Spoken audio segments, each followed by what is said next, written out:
Okay, so you want to get better at English, huh? We've come to the right place because today we are going to be diving into some advice from a really great conversation between two people about how to get started learning English. And hopefully we can give you some tips that'll get you well on your way. Yeah, that's right. We're going to be focusing on action steps Yeah. and really kind of distilling this down into the core things that you can start doing today. Yeah, exactly. So the conversation we're looking at kind of starts off with okay, why English? Why would somebody even want to learn English? Yeah, it's a great question to start with because I think, it's easy to kind of just say, oh, I want to learn this language. But actually thinking about why you want to do that is a really great place to start. Yeah, it gives you a sense of purpose.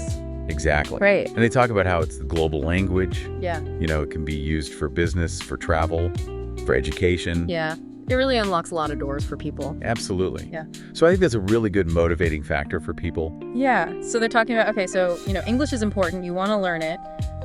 Where do you even begin? Right. And they have this really great advice, which is to just practice every day. Mm-hmm. And I love that because it's so simple, but it's so effective. It can be really simple things too, right? Exactly. It doesn't have to be oh, I need to write a novel in English or something. Yeah, absolutely. You can start with just very basic sentences. Right. Even just listening to English. Right. Putting on a TV show that's in English or listening to a podcast or something. Yeah. Or listening to conversations happening around you. Exactly. Just Yeah. getting that exposure every single day. Yeah. Yeah, I think a lot of people get really caught up on this idea of making mistakes, though. Oh, yeah. I mean, that's definitely a common fear, I think, for a lot of language learners. Yeah, and they talk about that quite a bit in the conversation, actually. They do. And they actually give some really good tips, I think, for overcoming that fear. Yeah. So they emphasize that mistakes are actually really important. Yeah. That's how you learn. It's through making mistakes and then correcting them. Yeah, they say not to be afraid of mistakes. Exactly. And I think a good way to kind of get over that fear is to practice in a low-pressure environment. Yeah, so with a language partner, maybe? Exactly. Or, like you said, there's some apps out there that can help people. Where you can just kind of practice and not feel self-conscious about it. Right. Yeah, so, you're practicing every day. You're getting over your fear of making mistakes. How do you take it to that next level, though? Yeah, so they talk about how if you really want to sound Yeah. like a native speaker, Mm-hmm. you need to pay attention to things like pronunciation and intonation and natural expressions. Yeah, like the music of the language. Right, exactly. Yeah. And they suggest imitating native speakers. Oh, yeah.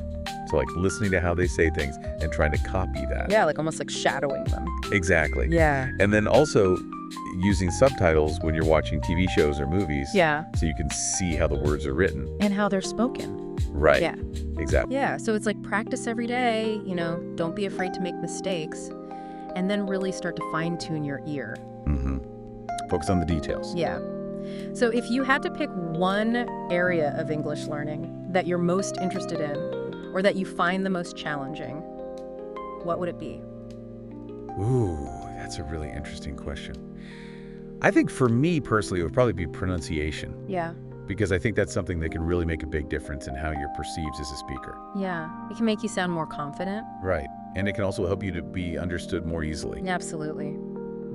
Well, that's all the time we have for this deep dive. We hope that you learned a lot from this conversation about how to improve your English, and we would love to hear from you about what aspects of English learning you find most challenging or most interesting. So let us know. Thanks for joining us. Yeah, thanks for listening. Bye.